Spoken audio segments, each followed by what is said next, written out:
बिस्मिल्लाहिर्रहमानिर्रहीम। Pakistan takes channel के आज के प्रोग्राम में सबको खुशामदीद। आज का प्रोग्राम काफ़ी 2 महीने के वक्फे से हो रहा है। रमज़ान मुबारक था, उसके बाद टैक्स बात के इलेक्शन चीज़ें, तो अब से ये इलेक्शन इंशाल्लाह दोबारा रेगुलर शुरू होगा। दिन इसका जुमा या सैटरडे हुआ करेगा और वो ग्रुप में ऑलरेडी मैसेज आ जाता है और इंशाल्लाह एक दिन पहले हम उसमें मैसेज कर देंगे अकॉर्डिंग टू अवेलेबिलिटी। और आज का जो लेक्चर है, वैसे तो हम इससे पहले income tax ordinance section two section और ऑलमोस्ट तकरीबन आर्डिनेंस हमने उसको मुकम्मल कर लिया था चंद के अलावा, लेकिन चूँकि इस 1.5-2 महीने के दौरान काफ़ी सारे सेल टैक्स के SSR आए हैं जो कि काफ़ी इम्पोर्टेंस रखते हैं। इस टाइम टायर 1 रिटेलर के हवाले से FCMG के जो मैन्युफैक्चरर डिस्ट्रीब्यूटर होलसेलर रिटेलर है उनके हवाले से, उनकी जो सीलिंग अब दुकानों की बहुत ज़्यादा हो रही है, शॉप्स के रिटेलर्स की, उनके हवाले से, और कुछ सेल टैक्स के रजिस्ट्रेशन के हवाले से अहम ऐसा दोबारा कुछ अमेंडमेंट्स आई हैं उसके हवाले से, यानी कि काफ़ी कुछ इतना इंपॉर्टेंट सेल टैक्स के हवाले से आया है। तो आज सर मंचस्करा साहब से हमने स्पेशल रिक्वेस्ट की है कि आज वो हमें अपने रूटीन के लेक्चर्स को तत्तल देते हुए हमें आज इस टॉपिक के ऊपर और जिससे रेलिवेंट SROs हैं इनके हवाले से हमारी रहनुमाई करें, ताकि सेल टैक्स के रूल्स के अंदर जितनी चेंजिंग आई हैं और उसमें रिटेलर्स POS इंटीग्रेशन और सेशन उसके वाले जो चेंजेस आई हैं उसके ऊपर SRO टू SRO हमें गाइड करें, हमारी रहनुमाई करें। मैं दावत दूंगा सर मंचस्करा साहब को तशरीफ़ लाएँ और इस पर हमारी रहनुमाई करें।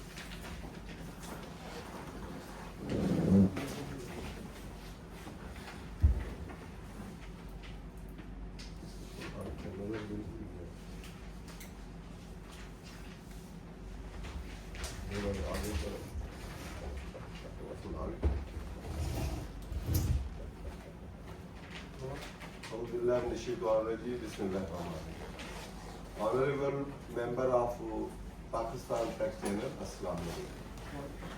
जैसा कि आप जानते हैं कि आज हमारा टॉपिक जो है वो SRO और STGO जो है with regard to sale tax act 1990 और रूल फ्रेमिंग अंडर सेक्शन 50 है, और प्लस हमारा कुछ एरिया जो है with regard to sale tax return है, उसमें जो न्यू एनेक्शन एडिशन डिलीशन जो हुई हैं उसको हमने डिस्कस करना। बेसिकली लेजिस्लेशन जो है सबसे पहले कॉन्स्टिट्यूशन है, और कॉन्स्टिट्यूशन के बाद पेरेंट लेजिस्लेशन है, और उसके बाद सबऑर्डिनेट लेजिस्लेशन, और सबऑर्डिनेट लेजिस्लेशन में फिर स्टेटस है, कुछ हायर पेडेस्टल पे है, कुछ लोअर पेडेस्टल पे। जैसे SRO जो फेडरल गवर्नमेंट का होगा वो सबऑर्डिनेट लेजिस्लेशन में हायर पेडेस्टल पे होगा।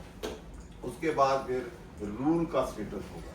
रूल के जो रूल अंडर सेक्शन 50 फ्रेम होते हैं, पावर जो है वो बोर्ड के पास है अंडर सेक्शन 50, उसको भी हम देखेंगे कहाँ फ्रेम होते हैं, तो वो फिर उसका स्टेटस है। उसके बाद फिर जनरल STO जिसको कहते हैं, सेल टैक्स जनरल ऑर्डर है, इंस्ट्रक्शन है, डायरेक्शंस है, वो बोर्ड की हैं। वो सेक्शन 72B है, जिसके तहत बोर्ड को पावर है कि वो इंस्ट्रक्शन डायरेक्शन इशू करे, लेकिन वो डायरेक्शन इंस्ट्रक्शन जो है वो इंटरनल एडमिनिस्ट्रेटिव नेचर होती हैं, वो बाइंडिंग होती हैं income tax sale tax authority पे, जब वो खुदाए जुडिशियल फंक्शन परफॉर्म ना कर रही हो, जब वो कोई जैसे अपील मैटर है या वहाँ हो या कोई डिसीजन कर रहे हो, तो उन पे बाइंडिंग नहीं होती, और ना ही कोर्ट पे बाइंडिंग होती है और ना ही वो जो है बाइंडिंग टैक्स पे। तो इंटरनल ऐसे समझ लें एडमिनिस्ट्रेटिव डायरेक्शन ऑर्डर इंस्ट्रक्शन। तो सीक्वेंस सबसे पहले कोई चीज़ जब भी हमने किसी SRO या सर्कुलर या STO या इनको देखना है, तो इसी सीक्वेंस में स्टेटस में हमने देखना है। अगर ये SRO फेडरल गवर्नमेंट का है, फिर नीचे SRO बोर्ड का है, या नीचे STO ऑर्डर है बोर्ड का, तो इसी सीक्वेंस में देखेंगे। सबसे पहले हम उसकी लीगैलिटी और वैलिडिटी देखते हैं। लीगैलिटी में 3 चीज़ें मोस्ट इम्पॉर्टेंट होती हैं। पहले हम देखते हैं कि जिस सेक्शन में पावर दी गई है क्या उसी सेक्शन में वो फ्रेम की है। अब जैसे रूल है, रूल के लिए आपका सेक्शन जो है वो 50 है। साथ एक वर्ड यूज होता है, अगर हम सेल टैक्स खोलेंगे तो उसमें प्रेस्क्राइब वर्ड है, तो प्रेस्क्राइब की मीनिंग अगर हम देखेंगे वो प्रेस्क्राइब होगा, प्रेस्क्राइब अंडर द एक्ट। अब एक्ट में एक तो जनरल रूल फ्रेमिंग पावर है जो कि सेक्शन 50 में है, एक हर डिफरेंट सेक्शन के नीचे भी होता है लिखा होता है कि एज प्रेस्क्राइब, जैसे रजिस्ट्रेशन है तो वहाँ लिखा होगा एज प्रेस्क्राइब। इस तरह आपका सस्पेंशन है, ब्लैक लिस्टिंग है, डी रजिस्ट्रेशन है, वहाँ लिखा होगा as prescribe by the court. Return में एज प्रेस्क्राइब होता है, डिफरेंट जगहों पे भी लिखा होता है। लेकिन उनको कंसोलिडेट सबको जनरल रूल जो है वो 50 सेक्शन में होंगे। 50 रीड विद दैट सेक्शन, उसकी वो फिर जो सबऑर्डिनेट लेजिस्लेचर रूल फ्रेमिंग है वो बोर्ड करेगा। तो मेन सेक्शन रूल फ्रेमिंग का 50 है और बाकी सेक्शनों में भी हर एक का अपना अपना है, उसके मुताबिक चलेगा। तो जो चीज पहले अपने वैलिडिटी और लीगलिटी देखनी है तो देखना है कि उसी सेक्शन में जिसमें पावर है उसी में एक्सरसाइज हुई है। दूसरा आपने देखना है कि कंपीटेंट अथॉरिटी, कि जिस अथॉरिटी को पावर दी गई है रूल फ्रेमिंग उसने ही की है। तीसरा हमें देखना है कि रूल जो फ्रेम की है विद इन दैट स्कोप ही है, उसमें कोई कंडीशनें तो नहीं है। कंडीशंस है तो वो कंडीशन फुलफिल करती हैं रूल फ्रेमिंग। और उसके बाद हमने देखना है कि वो इनकंसिस्टेंट तो नहीं है, जो उससे हायर पेडेस्टल पे चीज स्टैंड करती है। अगर रूल है तो हमने देखना है कि फेडरल नोटिफिकेशन तो नहीं गवर्नमेंट की, उससे इनकंसिस्टेंट नहीं, या जिस स्टैच्यू में पावर दी सेल टैक्स एक्ट उसकी किसी प्रोविजन से इनकंसिस्टेंट तो नहीं है, या कॉन्स्टिट्यूशन से नहीं है। अगर वो इनकंसिस्टेंट है और टू दैट एक्सटेंट वो फिर illegal wired without law authority होगी। अगर वो अथॉरिटी पावर किसी और ने एक्सरसाइज की है और पावर वेस्टेड किसी और अथॉरिटी है वो फिर इनकम्पिटेंट होगी। तो ये बेसिक चीजें हमने देखनी। तो अब हम मेन टॉपिक जो है उस पर आते हैं। बेसिकली पाकिस्तान की जो फाइनेंशियल या फिजिकल नीड्स हैं ये फ्रीक्वेंटली चेंजेस होती हैं, उनको कैप्चर करने के लिए यूजुअली स्टैचू जितने होते हैं वो एक दफा इरेक्ट होते हैं तो साल में फिर दोबारा कम ही अमेंड होते हैं, साल बाद होते हैं जब बजट आता है या अदरवाइज तो फिर प्रपोजल आती हैं। तो उसको नीड को फुलफिल करने के लिए एसआरओ या उसमें कोई डिफेक्ट्स हों या कोई लीकेज हो रेवेन्यू कोई डिफरेंट जगह पे, उसको कैप्चर करने के लिए, या जैसे फेक फ्लाइंग इनवाइस है या फ्रॉडुलेंट इनवाइसिंग है, इनपुट है, उसको मैनेज करने के लिए फ्रॉडुलेंट रजिस्ट्रेशन है या आपकी उसको मैनेज करने के लिए फिर suspension, black listing, deregistration, active tax payer list, non filer, late filer, और वो वाले सिस्टम जो है उसको मैनेज करने के लिए फिर रूल की मदद ली जाती है। रूल में ऑलरेडी रूल जो होते हैं उनमें कोई डेफिशिएंसी होती है, डिफेक्ट होते हैं, वो एग्जिस्टिंग एनवायरनमेंट को वो कैप्चर नहीं करते, तो नए रूल या लिटिगेशन में कोर्ट में या अदरवाइज एपलेट ट्रिब्यूनल में या कहीं को केस आते हैं वहां लिटिगेशन में पॉइंट आते हैं जो कि वो इनकंसिस्टेंसी या अदरवाइज डिफेक्ट पॉइंट आउट करते हैं, या कोई डिस्क्रिमिनेटरी के होते हैं या अनरीजनेबल होते हैं या वेग होते हैं। तो उस सिचुएशन में इरेशनल होते हैं, अपर में कंसिस्टेंट नहीं, तो फिर उन रूल को और जो एफबीआर के पास पावर होती हैं वो फिर अमेंड करते हैं। तो अब इस वक्त जो बेसिक दो इशू ज्यादा है, एक है इशू आपका जो कि फेक फ्लाइंग इनवाइस इनपुट का क्लेम, फिर इसको registration, D registration, suspension, black listing, active tax, इसको मैनेज करने के लिए ताकि इसमें ट्रांसपेरेंसी हो, फेयरनेस हो रजिस्ट्रेशन में, और आपका टू कर्ब विद या टू मैनेज द फ्रॉड की जो फ्रॉड को कर्ब करने के लिए जो अमेंडमेंट्स हैं, ब्लैक लिस्टिंग टाइमली हो, मॉनिटरिंग प्रॉपर्ली हो, फिर ब्लैक लिस्टिंग बाद सस्पेंशन हो, ड्यू प्रोसीजर भी हो। तो एक तो ये वाला एरिया जो है वो रूल के जरिए अमेंडमेंट, डिफरेंट रूल जो है रिलेटेड जो है वो आपके रजिस्ट्रेशन के है, डी रजिस्ट्रेशन है, ब्लैक लिस्टिंग है, सस्पेंशन है, एक्टिव टैक्स पेयर लिस्ट है, फाइलर है, नॉन फाइलर है, लेट फाइलर है, वो वाले रूल की अमेंडमेंट की गई है। अब दूसरा मोस्ट इम्पॉर्टेंट जो है, क्योंकि मेजर रेवेन्यू जो है वो रिटेलर से है, और रिटेलर में टायर 1 रिटेलर है, उसकी इंटीग्रेशन 2-3 सालों से कंटिन्यूसली चल रही है। उसके लिए आपका सेक्शन 9A है, साथ 8B में भी 60% तक जिसने नई रजिस्ट्रेशन कराई वो उसका 60% डिसअलाउ होता है, और भी उसमें रूल रेगुलेशन है, और उसके साथ इंटीग्रेशन का ऑर्डर चार्टर ये वो, फिर पेनल्टी भी है, फिर सीलिंग भी है, डी सीलिंग भी है, उसकी पेनल्टी भी है, तो उसके साथ फिर रूल है। और रूल जो है 150 ZEA से लेके BC ऑनवर्ड है, फिर लाइसेंसिंग के भी रूल भी हैं, और उसके साथ फिर सीलिंग, डी सीलिंग के भी रूल्स हैं, और किन पावर दी है, क्या प्रोसीजर है, वो सारे उसके अंदर है। तो इसलिए उनमें अमेंडमेंट जो है वो बार कोडेड करनी है, रियल टाइम इनवॉइसिंग की इंटीग्रेशन करनी है विद FBR सिस्टम, या आपकी मशीनें इंस्टॉल करनी है, या डायरेक्ट आजकल तो सबको ही कह दिया कि अपने सिस्टम को आप डायरेक्ट पराग के साथ इंटीग्रेट कर लें। तो ये सारा इलेक्ट्रॉनिक या टेक्नोलॉजी का इस्तेमाल ज़्यादा किया जाए ताकि कम से कम जो है आपकी जो रेवेन्यू की लीकेज हो रही है या आउट ऑफ इंटीग्रेशन जो इनवॉइसिंग इशू होती हैं उसको मैक्सिमम मैनेज करने के लिए ये सिलसिला किया गया और ज़्यादा से ज़्यादा उसको ट्रांसपेरेंट और बेस्ट या बेहतर प्रैक्टिसेस बनाने के लिए रूल में अमेंडमेंट की है। बेसिकली दो यूज है, एक FM वाला फास्ट मूविंग गुड्स वाला है, बाकी रिटेल वाला टाइल वाला रिटेल है। तो वैसे अगर हम स्कीम में देखें तो हमारी स्कीम जो है ये वैट स्कीम है, इंटरैक्ट टैक्सेस है। इंटरैक्ट टैक्सेस में ये होता है कि जिसपे टैक्स इम्पोज किया जाता है उसने टैक्स नहीं देना होता, बल्कि वो स्टेट का टैक्स कलेक्टिंग एजेंट होता है और वो आगे से अल्टीमेट बायर से कलेक्ट करता है और पे करता है और अल्टीमेट बर्डन जो है वो बेयर करना है कंज्यूमर ने। जबकि डायरेक्ट टैक्सेस में जिस पे इम्पोज किया जाता है उसी ने बेयर करना है। तो जो इनडायरेक्ट टैक्स है जनरली कस्टमर एक्ट में जो ड्यूटी लगती है वो भी इनडायरेक्ट टैक्स है, लेकिन वो इम्प्लिसिट है, वो कास्ट के अंदर ऐड हो जाता है। इसी तरह फेडरल एक्साइज है वो भी इनडायरेक्ट टैक्स है, लेकिन वो भी कास्ट में ऐड हो जाता है। ये टैक्स जो वाला वैट वाला है ये इनडायरेक्ट टैक्स एक्सप्लिसिट है। एक्सप्लिसिट मतलब आपकी इनवॉइस के अंदर लिखा जाता है कि इतना टैक्स है, वो वहां इसी में लिखा जाता है, वो कास्ट का बन जाता है। ये आगे जो एयर है जो पे कर रहा है बायर है उसको भी पता होता है कि टोटल में से इतना मैं टैक्स दे रहा हूँ और इतना ये वाला इसमें से आपकी प्राइस दे रहा हूँ। लेकिन दूसरे जो इनडायरेक्ट टैक्सेस में उसमें इम्प्लेस होता है, इनबिल्ट होता है, उसमें आपको सामने नजर नहीं आता। तो इसमें बेसिकली सेल टैक्स में 3 स्कीम होती हैं, तो ये पहले भी मैंने बताई हुई है लेकिन फिर भी रिफ्रेश कर लें हम। तो फर्स्ट स्कीम होती है ओरिजिनल प्रिंसिपल स्कीम।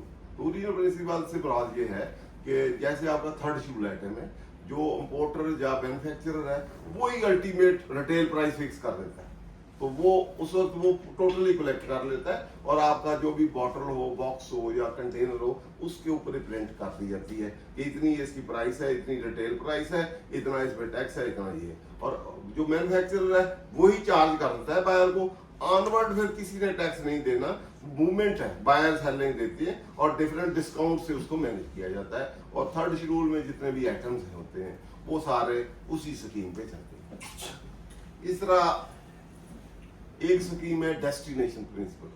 डेस्टिनेशन से प्रिंसिपल से मुराद ये है कि दरमियान में क्योंकि स्टेजेस होते हैं, इंपोर्ट है, इंपोर्ट के बाद मैन्युफैक्चरिंग है, मैन्युफैक्चर होलसेल है, डीलर है, फिर आगे रिटेलर है और कंज्यूमर है।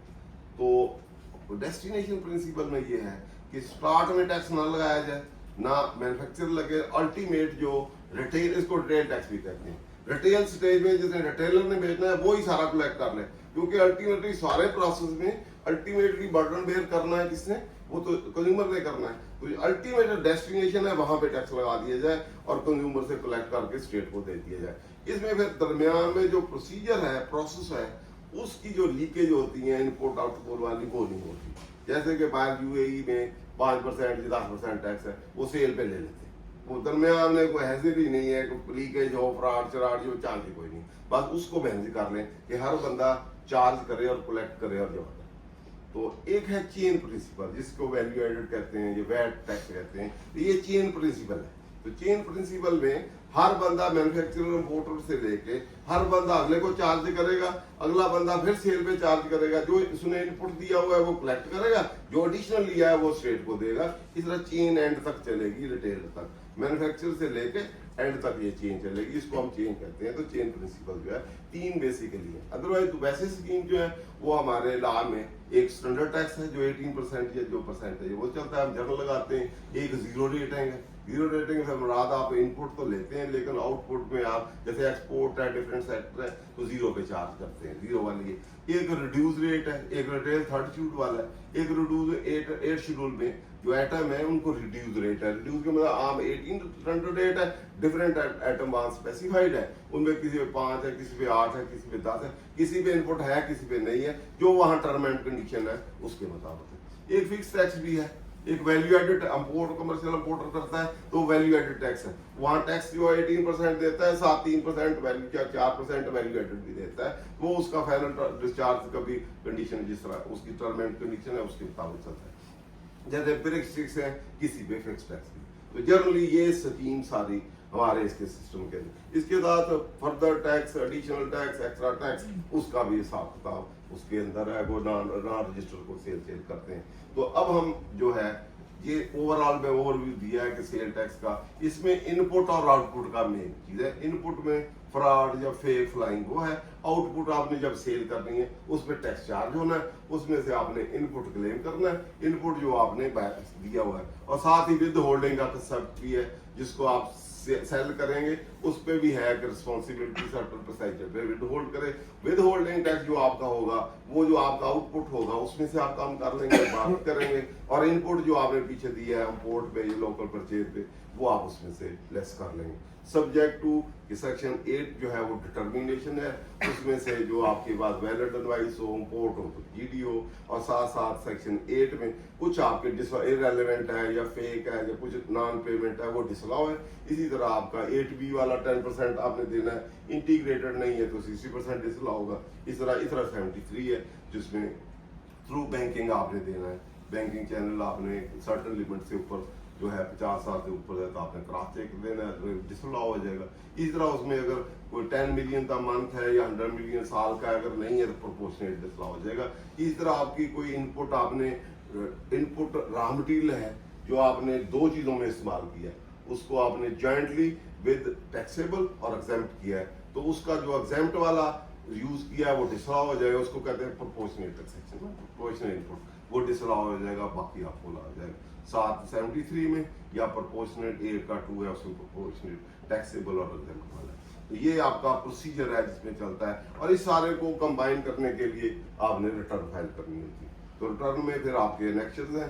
तो सबसे पहले हम अब एसआर देख लेते हैं, एसआर के बाद फिर हम रिटर्न की करते हैं।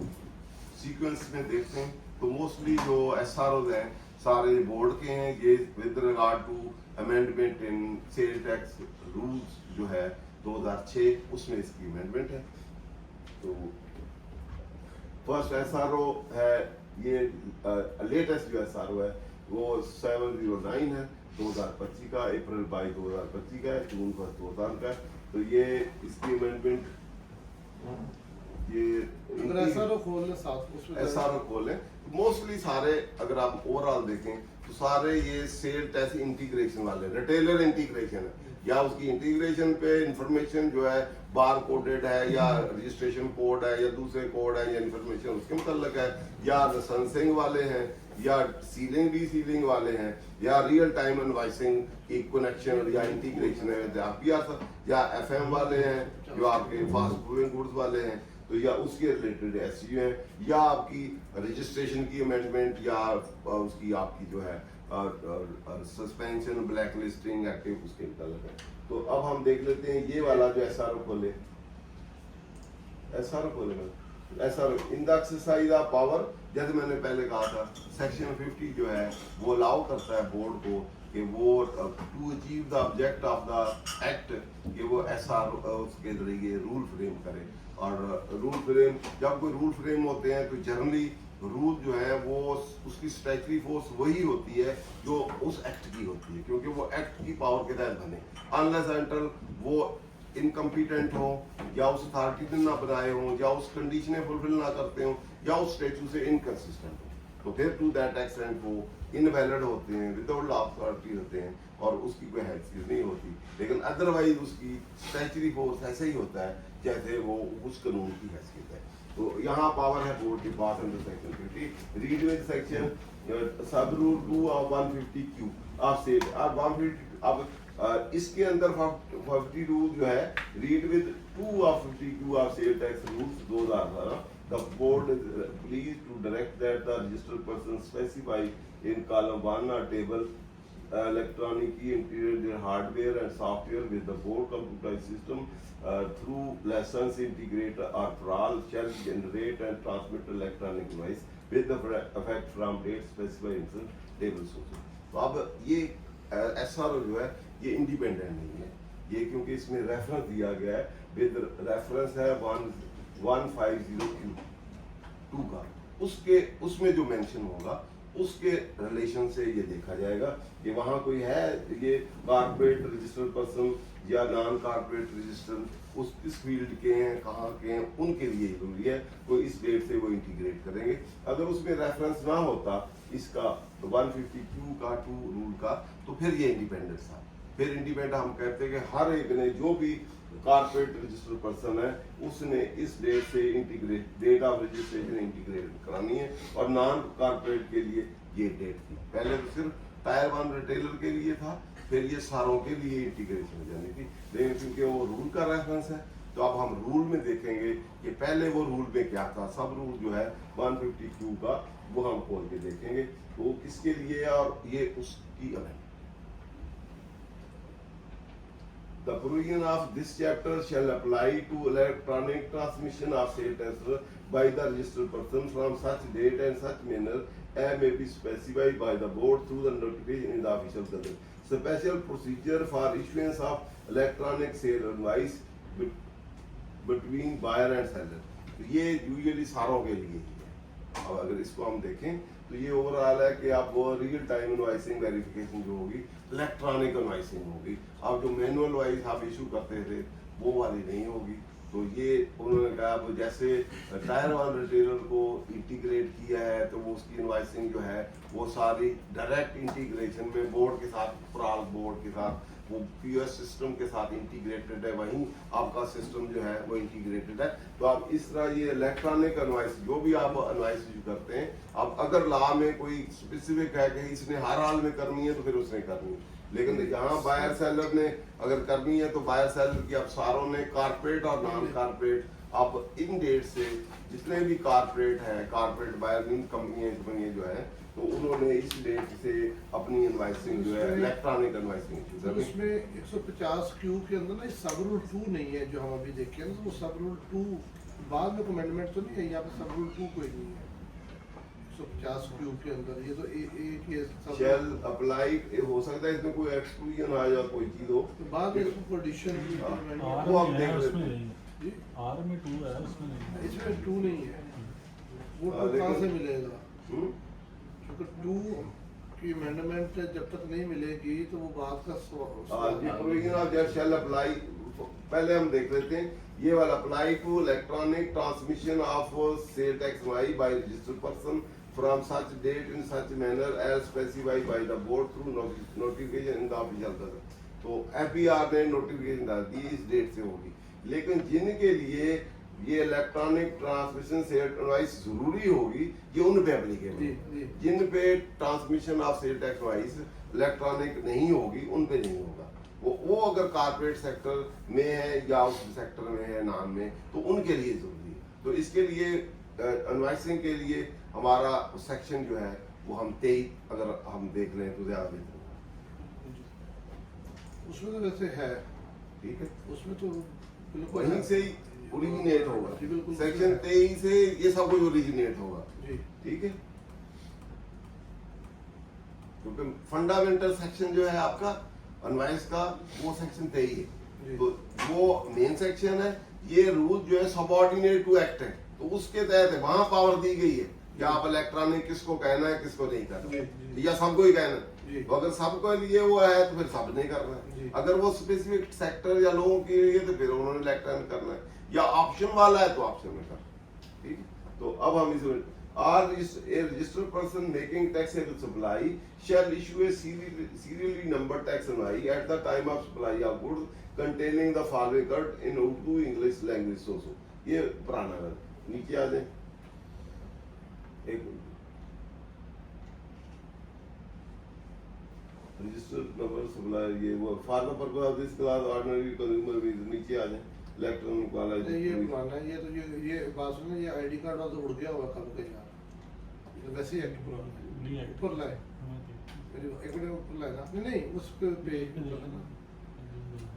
इसमें इलेक्ट्रॉनिक होगा नीचे है वैसा है। ये दुरुस्त नहीं है।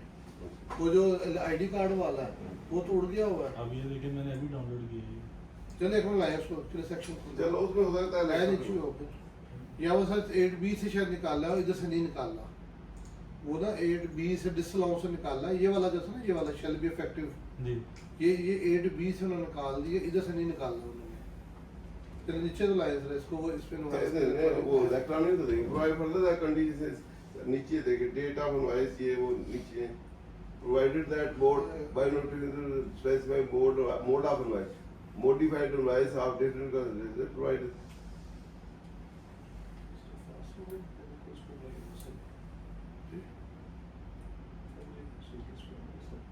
ये सब पे हो रहा है बोर्ड ऑफिशियल, ये इलेक्ट्रॉनिक वाला ठीक है जी। 3 वाला जो सेक्शन है ऐसे फाइल टू इशू इलेक्ट्रॉनिक, ठीक है, तो registered person making taxable shall subject to such condition register the limitation as board may by notification the official whether specified to issue electronic.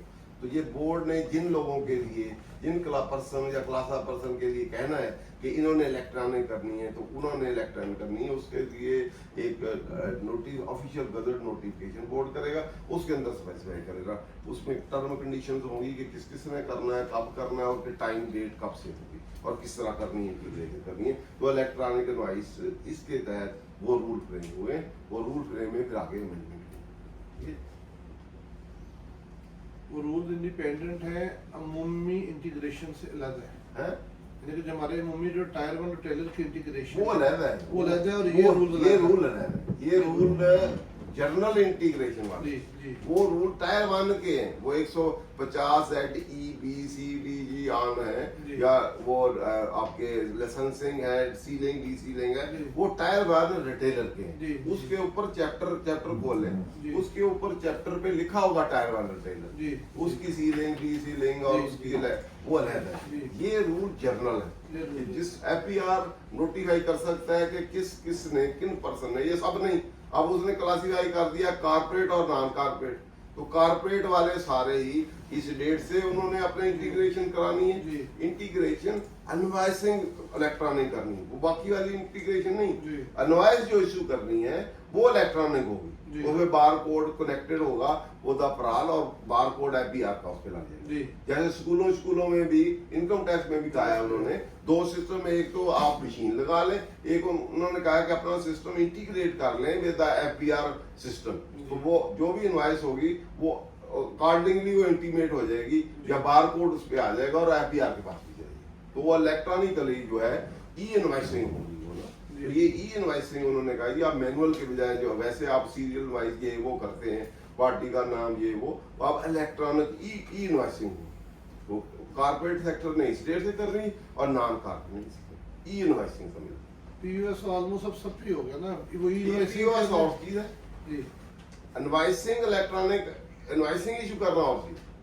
POS वो जो POS पॉइंट ऑफ सेल वो अलग है, वो tyre 1 के लिए है, आपने मशीन इंस्टॉल करनी है, वहां से इशू होना है, उसके बार कोड जोड़ बहुत सी, अभी हम एक SRO में पढ़ेंगे, उसमें इंफॉर्मेशन उन्होंने चेंज की है कि उसमें ये वाली, उसमें POS रजिस्ट्रेशन नंबर होगा, यूनिक सीक्वेंस नंबर होगा, बार कोडेड नंबर होगा और भी बहुत सी इंफॉर्मेशन है, वो अलग है। ये जस्ट आपने जो इनवॉइस इशू करनी है वो मैनुअल नहीं होनी, इनके लिए उन्होंने ई इनवॉइस इशू करनी है। प्रोसीजर यहाँ इस चैप्टर में दिया गया और वो इंटीग्रेटेड आपका इनवॉइसिंग की हद तक इंटीग्रेटेड होगा विद FBR सिस्टम।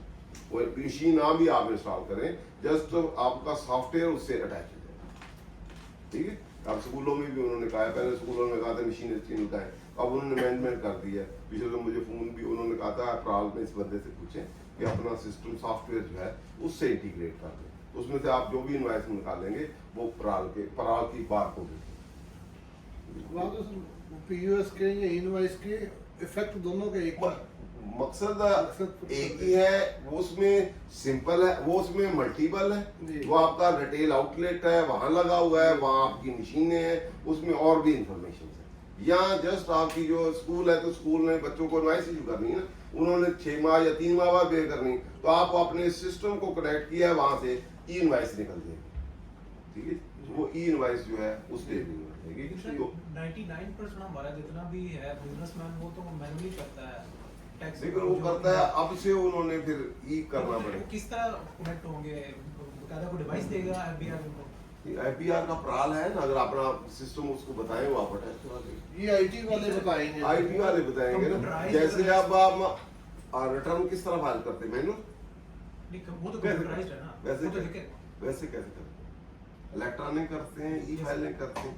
जब वो करते हैं तो वो करेंगे उसका उसी में ही आपकी आउटपुट होता है, उसी का एक पार्ट पहले आप मैनुअल रिकॉर्ड बनाते हैं सप्लाई का, अब वो आपको वैसे रिटर्न में तो सारे फीड करते हैं, आप हर इनवॉइस ही फीड करते हैं ना, बिल्कुल ऐसे ही। ठीक है, तो वो भी इलेक्ट्रॉनिक ही चली जाती है। अब वो तो इलेक्ट्रॉनिकली आपकी जा ही रही है, तो वो कह रहे हैं जी इनवॉइस इशू करना वो आप मैनुअल फीड करते हैं, तो वो जब यहाँ से होगी तो वो ऑटो पे भी अटैच हो जाएगी। जितनी ड्यूरिंग द मंथ आपने इनवॉइस इशू की है, जैसे आपकी इनपुट दूसरे ने की है तो आपको अपलोड आ जाती है, आप डाउनलोड कर लेते हैं, तो ये इनवॉइस इंटीग्रेटेड भी ऑटो पे आ जाएगी फिर। नेक्स्ट सी के इस साथ सवाल नहीं का करते। जवाब नेक्स्ट लेक्चर में रखेंगे, क्योंकि ये सिस्टम एक अलग चीज है और आईटी में कैसे इसने इफेक्टिव होना है अब वो अलग चीज है। प्राल वाले या IPR वो एक अलग चीज है। बहरहाल फिलहाल ये है कि आपने इलेक्ट्रॉनिक ई इनवॉइसिंग इशू करनी। जी अब ला मैं जो ये इस डेट ला ये है कि सेक्शन 23 में board by notification certain person को subject to certain term and condition कह सकता है कि इन लोगों ने ई इनवॉइसिंग इशू करनी है, तो रियल टाइम के साथ अटैच करनी है, और उसके लिए उन्होंने SRO करके ये एक टाइम लिमिट देती है कि कारपोरेट जो है वो कारपोरेट टैक्स पेयर जो है रजिस्टर्ड पर्सन जो है उन्होंने इस डेट से करनी है और दूसरों ने इस डेट से करनी है। तो उसके लिए चैप्टर जो है आपका ये 17 चैप्टर है और इसमें ऑलरेडी रूल्स है, तो रूल के तहत उन्होंने फर्दर डेट, पहले इसमें टाइम लिमिट नहीं थी कि कब से करनी है और किसने करनी, अब इसके अंदर टाइम लिमिट एक उन्होंने दे दी है कि कारपोरेट वाले ये सर वो 150 क्यू वाला दूसरे है ना, ये कंप्यूटर किधर है? सिस्टम के क्यू वाला था सर, वो लगा उसका चैप्टर लगा। वो चैप्टर देखे कौन सा, हाँ जी इलेक्ट्रॉनिक इनवॉइसिंग। वो इलेक्ट्रॉनिक इनवॉइसिंग का है जी, वो। जी। जी जी ये ऊपर छोड़ रहा है ना, क्यू ऊपर जाके क्यू ऊपर रह गया, फिर नीचे आ गया स्कूल ये तो ये इलेक्ट्रॉनिक इनवॉइस तो ये ये नेट इंटीग्रेटेड ये आ रही है वाला ये। ये वाला चैप्टर ये चैप्टर आपका 14 है 14 आपका चैप्टर है, जी। ये special procedure for issuance of electronic sale tax wise इसमें पूरा ही पढ़ लिया जाए जरा। आप पूरा पढ़ते हैं हाँ, पूरा पढ़ तो लिया। अब इसमें अमेंडमेंट उन्होंने की है, ये टाइम लिमिट डाल दी है कि कारपोरेट के लिए अप्रैल की कौन सी डेट है वो है, और दूसरे नॉन कॉर्पोरेट एक में मई, एक में जून। एक में मई हाँ, है, फर्स्ट ठीक। में। अब इसको हम सारे को पढ़ें। जी Rule 150Q application. The provision of this act shall apply to electronic transmission of tax advice by the registered person from such date and in such manner as may be specified by the board through notification in the official gazette. जो ये आ जाएगा। Electronic transmission या ये जो noise real time थी उस date से affective होनी थी जिस दिन से बोर्ड ने थ्रू ऑफिशियल गजट नोटिफाई करना था, और उन्होंने उस आसारों के कर तहत दिया। नोटिफाई कर दिया कि कारपोरेट वाले इस डेट के करेंगे और नॉन कारपोरेट ये एडवाइसिंग जो है corporate ट्रांसमिशन वो इस फर्स्ट डेट में। में। इसके तहत जी। ये इसमें समझे एडिशन कर दी, नोटिफाई करके डेट उन्होंने कर दी। कारपोरेट के लिए ई एडवाइसिंग यहाँ से फर्स्ट डे ऑफ मई और नॉन का हाँ, ये first non corporate first day of June 2025 और कारपोरेट के लिए फर्स्ट डे ऑफ मई 2025। ये SRO इसमें यहाँ नोटिफिकेशन की जो रिक्वायरमेंट थी कि बोर्ड नोटिफाई करेगा कि इन लोगों ने कब से ई इनवॉइसिंग करनी है, तो वो जी। नहीं, उसकी कंप्लायंस विद में ये होगी। तो आगे भी पढ़ लें उसको। जी सर सारे पढ़ ले, सारे पढ़ ले। ये बड़ा करंट इशू चल रहा है। 150 क्योंकि बाहर है eligibility to issue electronic invoicing system a registered person notify under rule 150 Q अब नोटिफाई हो गया hereinafter referred to as integrated supplier in this chapter shall install electronic invoicing system provided by the person licensed under section so Chapter. तो आप licence लेना है उसी तरह electronic licence से लेना है, लाइसेंस किससे लेना है? हाँ वो लाइसेंस वाले अलहदा उन्होंने वो चार कर दिए। चार सिस्टम है। दिए हैं लाइसेंस जी, लाइसेंस वाले सिस्टम। उनसे आपने लेना है। तो installed electronic invoicing system system आपने इंस्टॉल करना है। इसमें हार्डवेयर नहीं, सिस्टम की बात है। तो सिस्टम किससे लेना है? जो लाइसेंस वाले हैं अंडर चैप्टर, वो पिछले चैप्टर का जो लाइसेंस वाले हैं उसका रेफरेंस दिया गया है।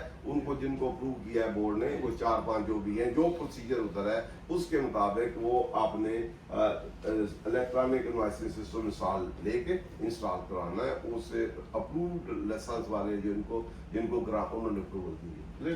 नो सेल और supply can buy an integrated, इनको इसको कहेंगे, जिसने ये कर लिया उसको कहेंगे इंटीग्रेटेड सप्लायर।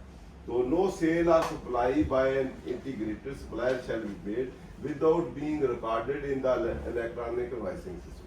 तो कोई भी सेल और सप्लाई जो है विदाउट दिस नहीं की जाएगी, थ्रू द इनवॉइसिंग जो है इसके जरिए जाएगी। Issuance of electronic invoice and record, the integrated supplier shall issue a real-time verifiable electronic sale invoice for every taxable supply and service made by him, containing such information as prescribed under section 23, वो देखो उसी का जिक्र आ गया। The registered person shall also retain record and document for a period of 6 years on electronic media as provided under section 24 of that, कि 6 साल तक आपने मेंटेन करना है। तो इलेक्ट्रॉनिक वाला भी जो इनवॉइसिंग आपने की है ये भी आपने शुगर। इसमें मोस्ट इम्पॉर्टेंट ये है कि इसमें टैक्सेबल सप्लाई की करनी है इनवॉइस। इसमें एग्जाम्प्ट सप्लाई है तो उसकी जरूरत नहीं है, ठीक है, वो आपकी अलग पुराने सिस्टम पे चल सकती है इनवॉइस। तो इसमें लिखा, यही लिखा एवरी टैक्सेबल सप्लाई। अब टैक्सेबल सप्लाई जो है वो आपकी डिफाइंड है सेक्शन 41 में, उसको भी हम पढ़ लेते हैं। पढ़ ले पहले ये इसका आखिरी कर ले। चलो हाँ, इसके बाद फिर पढ़ लेते हैं, खत्म करके हम वो टैक्सेबल सप्लाई को पढ़ लेंगे। नेक्स्ट की तरह रिकॉर्ड रखना चाहिए था, issuance, recording and transmission of electronic invoice. Integrated shall supplier shall comply with all requirements specified by the board for integrate करना है, फिर रिकॉर्ड करना है, फिर स्टोरेज करना है, फिर इशू करना है, और ट्रांसमिशन भी करनी है of verified electronic in real time such as provision of any hardware, software or connectivity required under these rules for the purpose of integration and operation of electronic messaging system. Integrate करना, record करना, transmission करना, या उस system से connect करना या वैसे भेजना उसको, कनेक्टिविटी के साथ चलना, उस सिस्टम की जो रिक्वायरमेंट है उसके मुताबिक करना। Next, condition of electronic storage, the registered person shall ensure the authenticity and integrity of the data during and after application, processing and use all electronic or procedural means to prevent loss or corruption of data during the storage। जो investigation करनी है उसका data storage की proper आपने उसको manage करना है, और उसको जो लॉस से या करप्शन से या उससे चेंज से उससे बचाना है। उसकी invoice data shall be stored in such a manner that information at the time of original transmission of invoice is recreated at the time of department audit, ताकि उसका ऑडिट शायद करना हो तो उसको जो ओरिजिनल है उसी को रीइंस्टेट कर सके, उसी तरह ही उसको देख रहे। उसके बाद audit, the integrated one shall allow physical and online remote access to the record system, logs and document maintained in the electronic form as and when required by the officer of inland as provided in the section 25। तो order करके आपने electronic invoice के भी system में access भी देनी है, सारा कुछ करना है, ठीक है। उसके बाद same condition to apply in respect buyer of receiving electronic invoice, जो आगे बायर है उसमें भी वही condition apply. The registered buyer who receive electronic invoice from the registered supplier shall fulfill the same criteria and condition for storing them and as specified for the supplier in this chapter। तो जो buyer और seller दोनों पे, registered supplier पे buyer पे दोनों वही condition applicable होंगी। In case the buyer wishes to store the electronic invoice received from the supplier in a paper-based system, he can do so after obtaining necessary approval from the commissioner in land revenue having jurisdiction।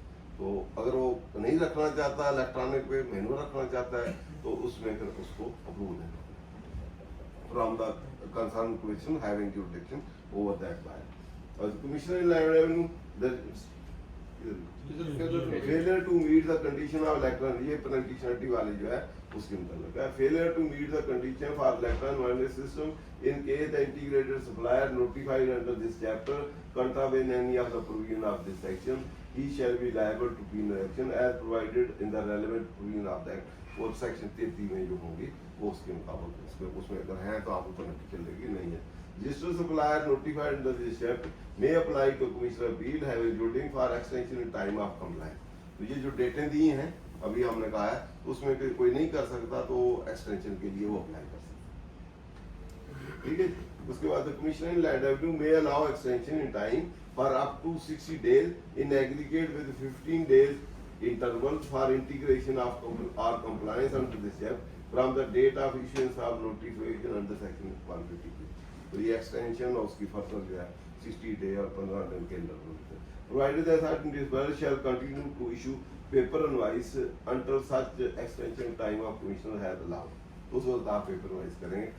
तो इसमें जो penalty penal provision है ये जो integrated buyer है उस पर नहीं, अभी हमने जहाँ इंटीग्रेटेड सप्लायर की बात, तो पीनल एक्शन फेलियर जो है उसका है, ठीक है। Provision of electronic transmission ordinance 2002 July। All the provision of electronic those are relating to recognition of document, record, information, communication, transaction in electronic form, accreditation of certificate services providers and a far matter and salary matter shall apply। वो पूरा ordinance जो electronic वाला है, cyber crime ये जो भी उससे related है वो सारा जो है वो इस पे एप्लीकेबल, ताकि डाटा करप्ट ना हो, इधर उधर ना जाए, स्टोरेज ना हो, कि सारा ही आप खत्म ही कर दें सारा, वो वाला अगर करेंगे तो वैसे सेक्शन 40 भी है कि कंप्यूटर से आप कोई करें इधर उधर तो उसमें पेनल्टी है तो उसके मुताबिक। अब हम वो देख लेते हैं 41 में सब सेक्शन 40, 39 और 40। अब सेक्शन 2 टैक्सेबल सप्लाई तो किसने करनी है? Taxable supply means A supply of taxable goods made by A importer, manufacturer, wholesaler included dealer, distributor, retailer other than supply of goods which is exempt from tax. तो taxable में से exempt excluded आगे and include supply goods chargeable tax at 0 rate under section 0 rate वाली include है standard taxable और जो exempt वाली है वो एक्सक्लूड है। 0 रेटेड वाली भी इनवॉइस आपने इशू करनी है, ऑन द रिक्वायर इशू करनी है, स्टैंडर्ड वाली भी टैक्सेबल की भी करनी है, एग्जम्प्ट तो वो पेपर भी आप कर सकते हैं, दोनों को मैच करेंगे तो ये था फर्स्ट ऐसा। तो अब हम अगला देखते हैं कौन सा। वैसे फर्स्ट भी काफी हैवी हो गया होगा क्या मेरे फर्स्ट काफी हैवी हो गया हुआ है, लेकिन ये पूरा सिनेरियो चेंज कर देगा अब हमारी सारी चीजों की, ठीक है। तो अगला करना है कि अगला अगली दफा ये देख ले अगले में दूसरा ये भी लेटेस्ट देख लेता हूँ किसमें लेटेस्ट है ये वाला है जो भी है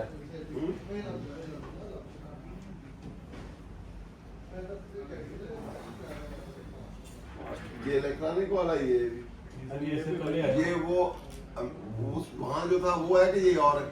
ये और है सर, ये इससे उससे पहले आया था ये उससे पहले आया। ये जनवरी में अब वो जो आपने पढ़ा है वो पुराना है, यानी जो हमने पढ़ा वो नया है, वो लेटेस्ट है सर। नहीं ऐसा की नहीं बात कर जी रहे। जो हमने रूल पढ़े हैं चैप्टर पढ़े जी सर। वो पुराना चैप्टर था, अब उसको भूलते हैं, उसकी जगह पे ये आया हुआ है। नहीं सर, इसकी अमेंडमेंट उधर आ रही है ना, हैं? इसकी उसमें आ रही थी आ रही है। नहीं। ये आई नहीं ये आई है ना, ये अमेंडेड ही है। ये कब आया नीचे लिखा होगा, नीचे लिखा होगा किस ऐसा ये 23 वाले और ये पुराना ही है सर। ये इसलिए ये जो हमने अभी पढ़ा है सर वो इंटीग्रेशन वाले चार्ज है ना वो देख लिए जाए।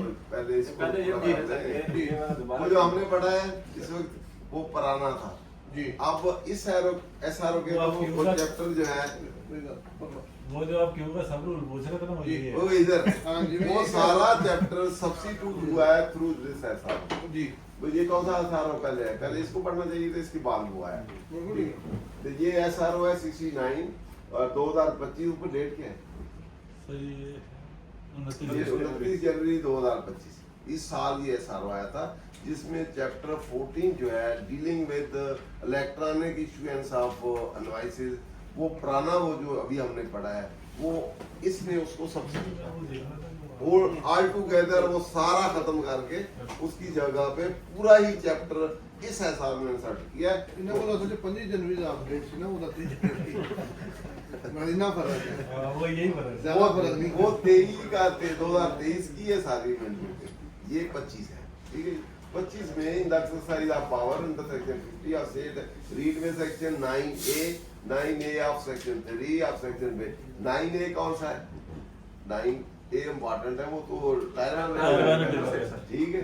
There of a further may please to take the following further amendment shall be made in the set rule उदाहरण in aforesaid rule chapter 14 the following shall be substituted in 9A पहले पढ़े फिर उसको हम देखें।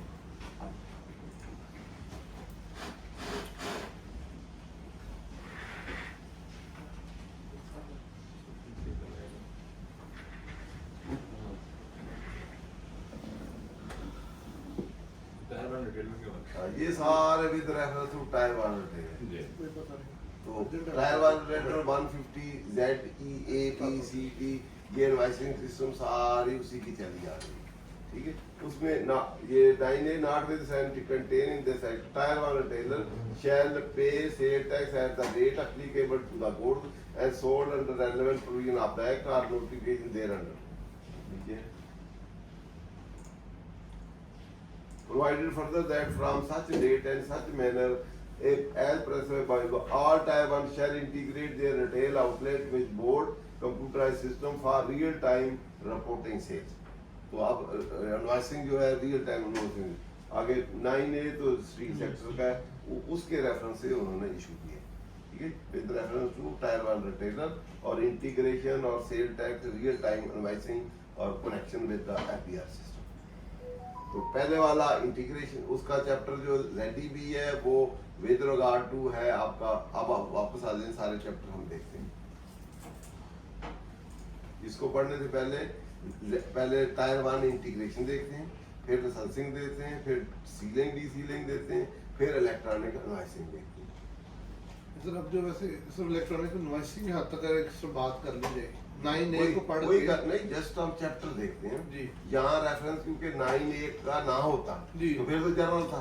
फिर जर्नल। अब tyre 1 और टेबल का उसने रेफरेंस दे दिए, जी। तो ये चैप्टर तो 9A के कनेक्शन से है, जी तो अब जर्नल एप्लीकेशन तो नहीं है इसकी, जी जी जी ठीक है नी, इसीलिए 9A पढ़ा है। ए डील करता है specifically to the tier 1 table, उसकी इंटीग्रेशन उसके सॉफ्टवेयर की भी, हार्डवेयर की और रियल टाइम इनवॉइसिंग की भी, रियल टाइम सेल इनवॉइसिंग की। रियल टाइम सेल इनवॉइसिंग जो है वो वाला चैप्टर, ठीक है। वापस आए चैप्टर देखें, ये आप यहीं देख रहे हैं,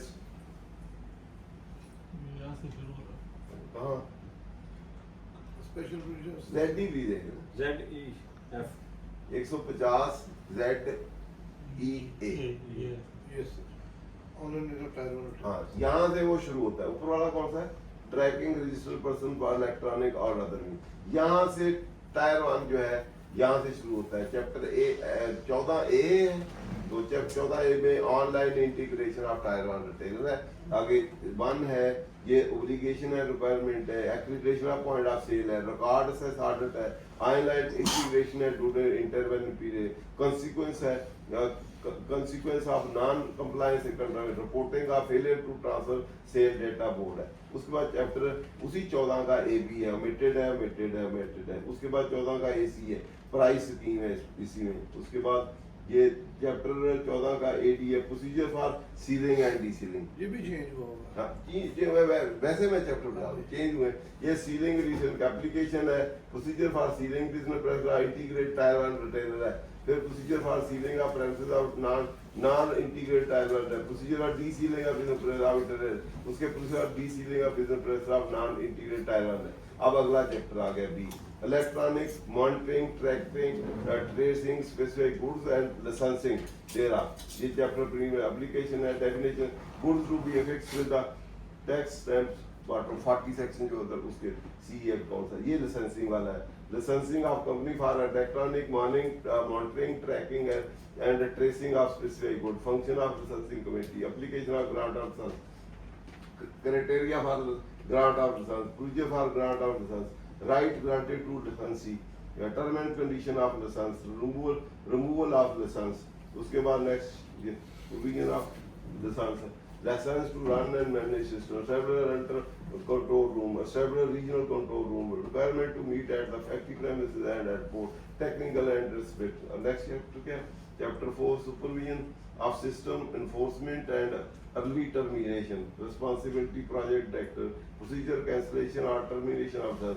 उसके बाद chapter 4 है fee and charges जो चार्ज करते हैं इधर determination of fee and charges, revision of alternate fees charges. उसके बाद function and responsibility of other functions responsible manufacturer and board of specified good function and mission responsibility of involved in the supply chain, miscellaneous liability, license establishment, revenue ये audit और उसके बाद dispute resolution.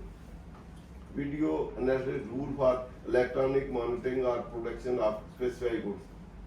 Next आ जाए वो वाला हमारे वाला goods. वो ऊपर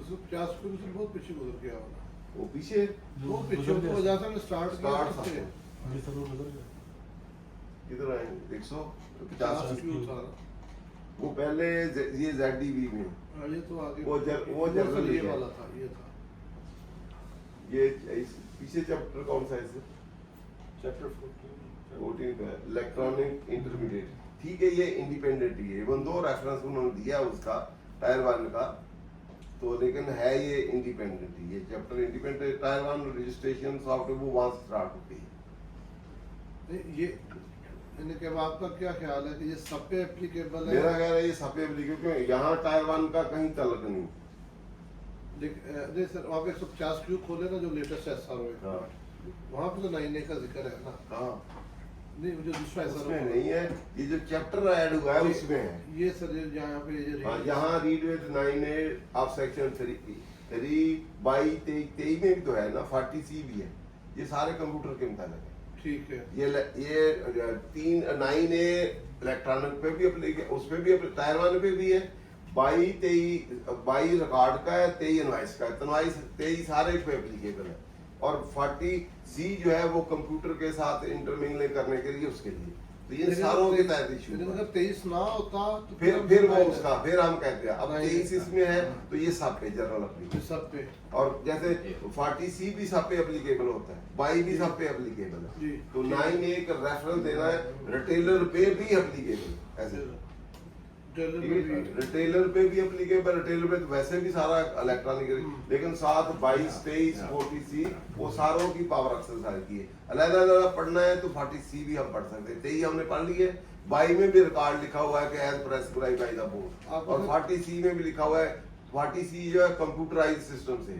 टेस्ट रिकॉर्ड ये वगैरह सर आपको याद होगा आप और मैं इकट्ठे थे हम डिजिटल इनवॉइसिंग से मिले थे बोर्ड में हाँ जी आज वो 6 महीने पहले उन्होंने कहा था कि हम सारों को इसी पे ला रहे हाँ उन्होंने कहा अल्टीमेटली ई इनवाइसिंग ही सारी ई आगे ई कॉमर्स है तो ई रिकॉर्ड भी हो जाएगा ई इनवाइसिंग ई रिटर्न सब कुछ उसी का तसलसल वो अब बेसिकली फ्यूचर सारा ई कॉमर्स और ई पे ही है इलेक्ट्रॉनिकली सब कुछ होगा manual with the passage of सारा डुप्लीट हो जाएगा अब सर ये इसका 1 और 2 अब हम इसमें पढ़ लेते हैं और फिर इसके बाद वो वाला जो है जी। उसको पढ़ लेते हैं चैप्टर 14 है अब लेटेस्ट अमेंडमेंट का ये SRO जनवरी ऊपर 2025 में है डेट शीट देख लो एसआर नंबर SRO 29 जनवरी 2025 में SRO है 69 ऑफ 2025 और डेट ऑफ SRO है 29 जनवरी 2025 सेक्शन 50 में रीविज 9A है 22 है 23 है और 40C है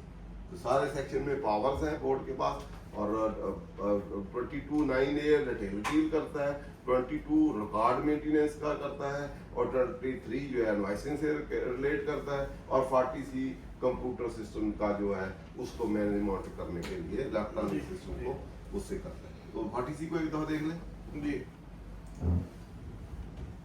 फिर इसको सारे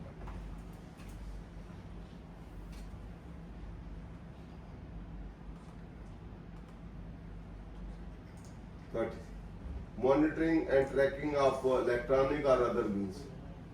ठीक है, monitoring of or tracking of electronic or other means, subject to such condition, restriction and procedure as it may being fit to impose or specify. The board may by notification in the official gazette specify any registered person. ये important है.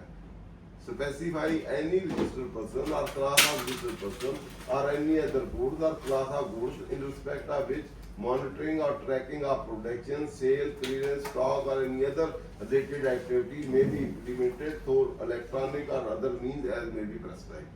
इसमें person, इसमें आपका person और class of person भी है, goods और class of person भी है, या और भी कोई जिसको भी मॉनिटरिंग करनी है, ट्रेसिंग करनी है थ्रू इलेक्ट्रॉनिक। उसके अलावा नोटिफिकेशन है 40C के किन किन पे ये लगा है, किन किन पे लगाना है, तो 40C उसने कर दिया ना, उसमें जो मेंशन हो उसे लगना, या उसमें 40C वाला उसमें भी गया, लेकिन 40C में लगा सिर्फ सेक्टर भी मुतय्यन है, उसमें शुगर वाले पर्सन भी है, जी पर्सन और क्लास ऑफ पर्सन है, जी। गुड्स और क्लास ऑफ गुड्स भी। ये भी कह सकता है इन्हें गुड्स पे, जी। इन्हें सेक्टर पे, जी। तो पर्सन भी कह सकता है कि ये टैक्स वाले वाला फलां फलां फलां फलां। जी। ठीक है, गुड्स पॉइंट ऑफ व्यू से भी गुड्स स्पेसिफिक भी हो सकता है, ये SRO, जी। तो ये पर्सन स्पेसिफिक भी हो सकता है, या कोई और भी हो सकता है। जी। ठीक है, और रिस्पेक्ट ऑफ इतनी दो ही बस, पर्सन और क्लास ऑफ पर्सन, और या गुड्स और क्लास ऑफ।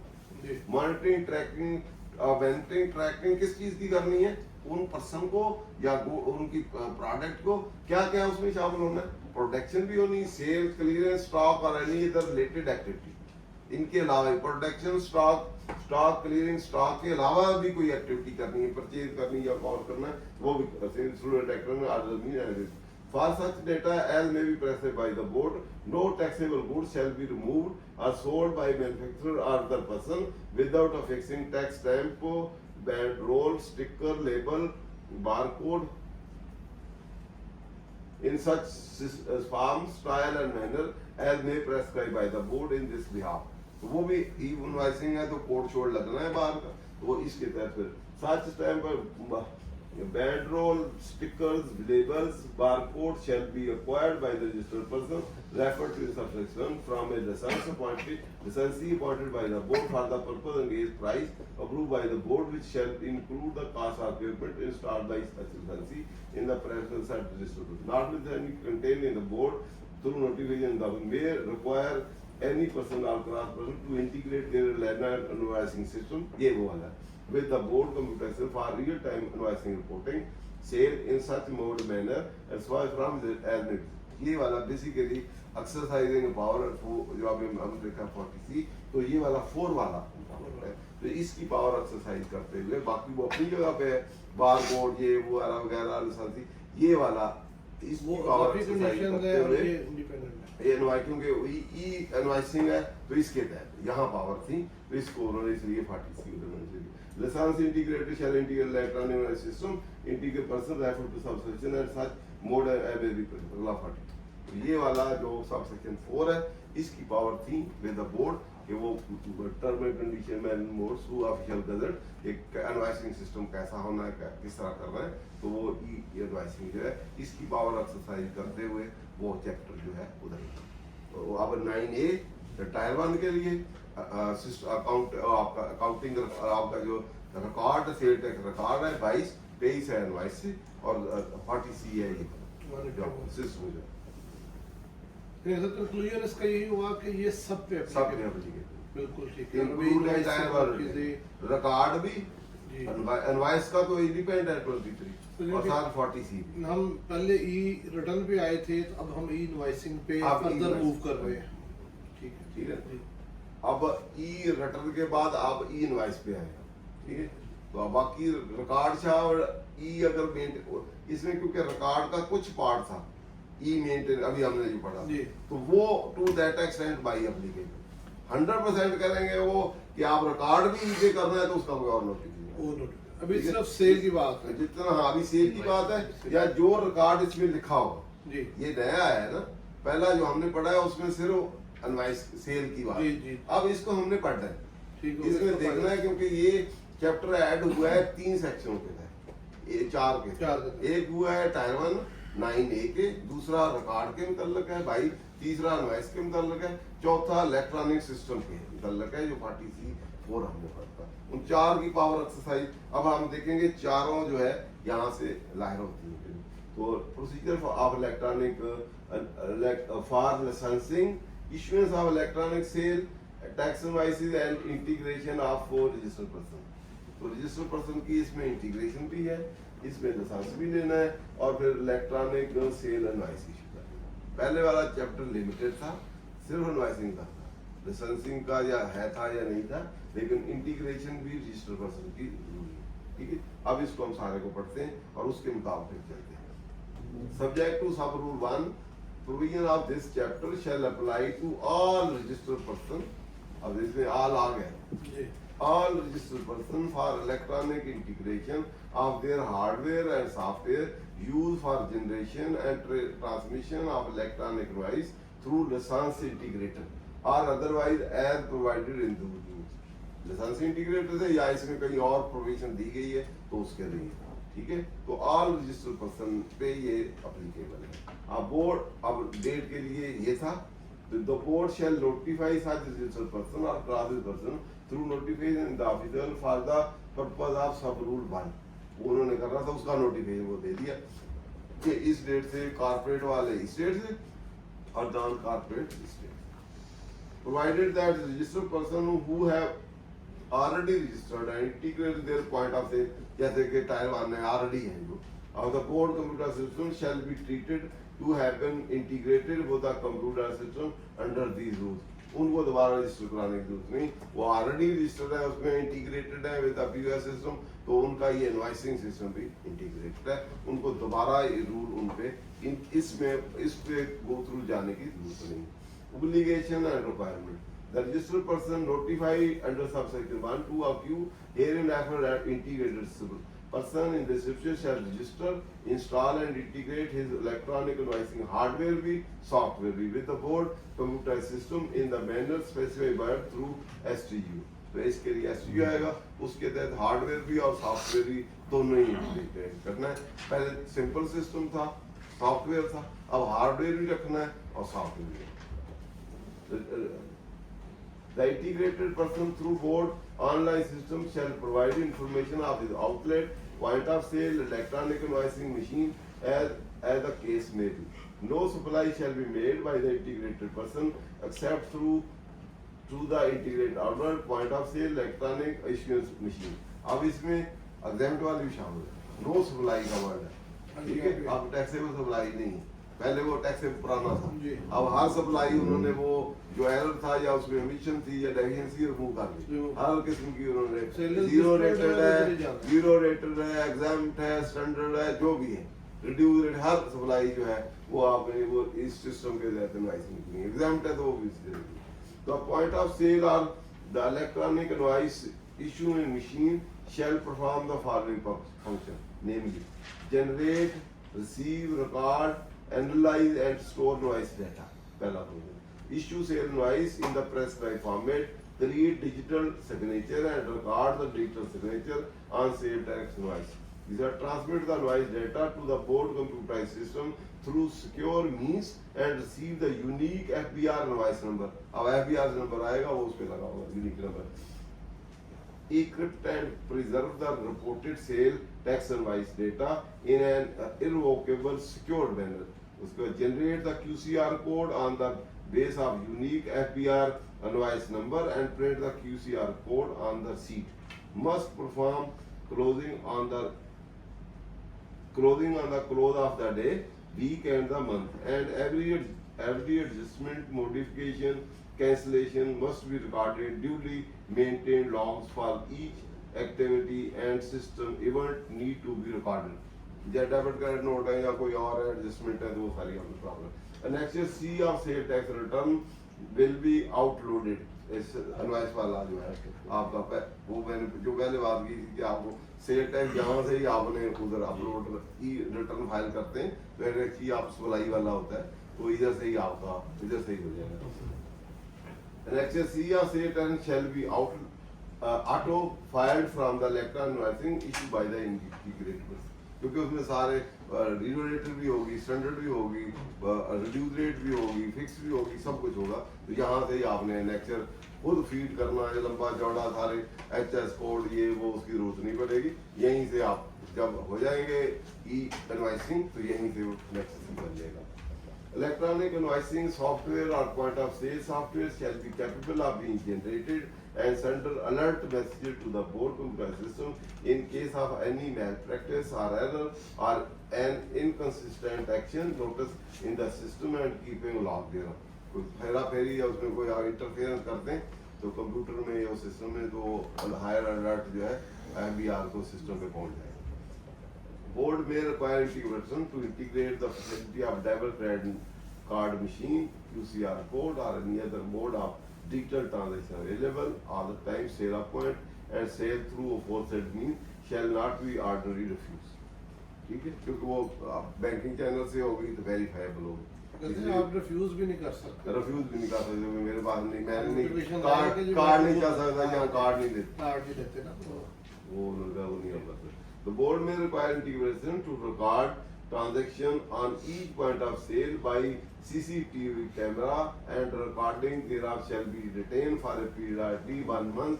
अब CCTV वो कैमरे भी लगाने हैं और रिकॉर्डिंग भी 1 महीने तक रखते हैं। Such recording shall be provided to the commissioner concerned as and when demanded and for the period of time as specified by the board through a sale tax general order. तो 1 महीना है और साथ सेल टैक्स और ज्यादा longer short opinion STO में वो specify कर देंगे तो उस वक्त आपने देना।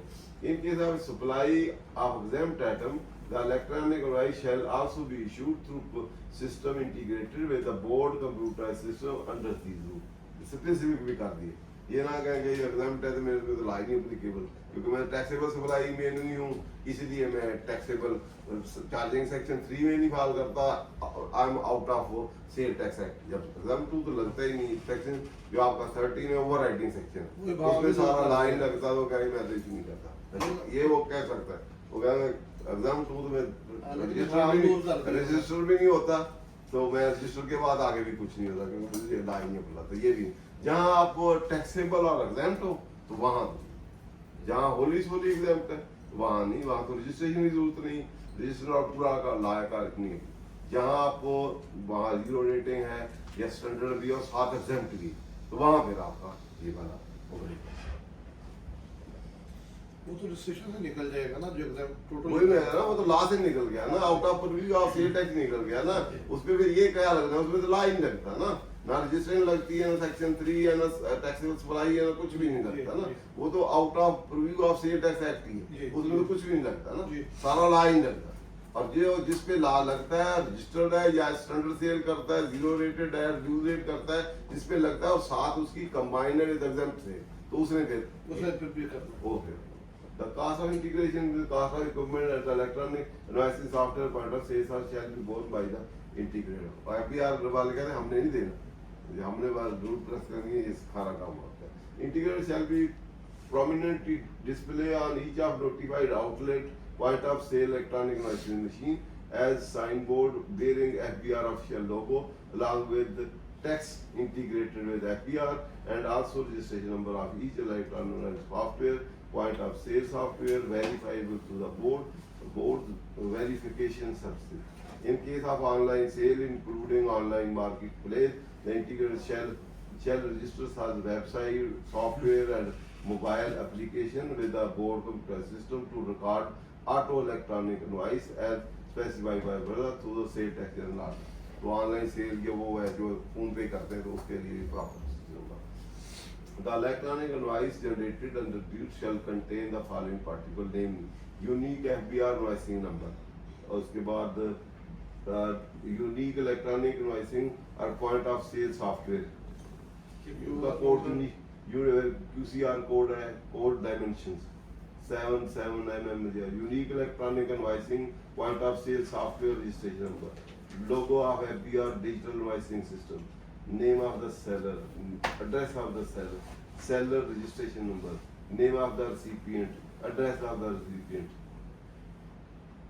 recipient registration number, date of issue of invoice, tax period, description, quantity, value exclusive tax, sale tax rate, amount of sale tax, उसके sale tax with held at source, extra tax, further tax, federal excise duty payable in sale tax board, उसके बाद total discount, invoice reference number, HS code, unit of measurement and SRO and serial number applicable, provided that the particular inspector serial number S, T, U and Z may not apply to the retailer issuing electronic to the general public other than manufacturer cum retailer or importer cum retailer। जो general आप देते हैं तो कुछ उसका registration number general consumer का नहीं होता, वो उस पे जो चीजें हैं ना मैन्युफैक्चरर कम रिटेलर पे लगेगा और इंपोर्टर कम रिटेलर पे लगेगा। हाँ? सिर्फ रिटेलर को निकाल दिया, Provided लेकिन उसमें से फिर ये निकाल दिया। may not applicable to the retailer issuing electronic to the general public। Other हाँ, वो जनरल पब्लिक मैन्युफैक्चरर को एडवाइस करेगा तो फिर होगी ना। मैन्युफैक्चरर कम रिटेलर बेचेगा तो वो सारा कुछ ही देगा। अगर serial number 1 shall not apply to the retailer, पहली बात, issuing electronic invoice to general public STU sir ये STU और Z ये चार उससे निकाल लें। हाँ ठीक है, ST कौन सी है? STU और Z extra tax, extra tax, further tax, federal excise और SR एंड सीरियल नंबर। लेकिन उनका जो मैन्युफैक्चरर कम रिटेलर और इंपोर्टर कम रिटेलर जब करेगा तो उसको ये इस्तिस्ना नहीं है। बाटा may not apply to a retailer issuing electronic Invoices to general public other than अगर मैन्युफैक्चर काम है तो उस पे एप्लीकेबल होगा। उसे ये भी देना है। हाँ, उसे इंपोर्टर काम रिटेलर है, सिंपल रिटेलर है तो उस पे नहीं applicable.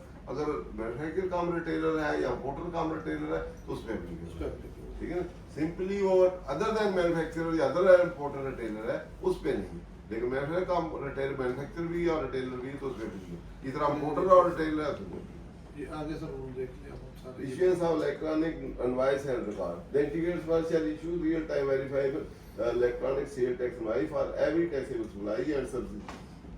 The invoice source shall be retained as record। यहाँ taxable supply की बात की, ठीक? भूल गए उन्होंने सर। वाह, भूल गए, नो पुराना ही चुके लाए हैं। all supplies of which ऊपर उन्होंने वो मैनेज कर लिया था हाँ जी। कि जो उसमें थी यहाँ स्पेसिफिक कह दिया टैक्सेबल सप्लाई। जी, जी। इट मीन जब express something is mention expressly तो अप्लाइड होता है कि वो वही है, बस उसके अलावा कुछ नहीं, ठीक है। That shut down door for application, लेकिन क्योंकि वहाँ उन्होंने एग्जाम्पल भी लिख दिए, इसलिए अब ये डिटर्मिनेशन होगी कि वो प्रिवेल करेगा या ये करेगा, इसलिए वो भी कर देंगे तो बेहतर सारी करेंगे।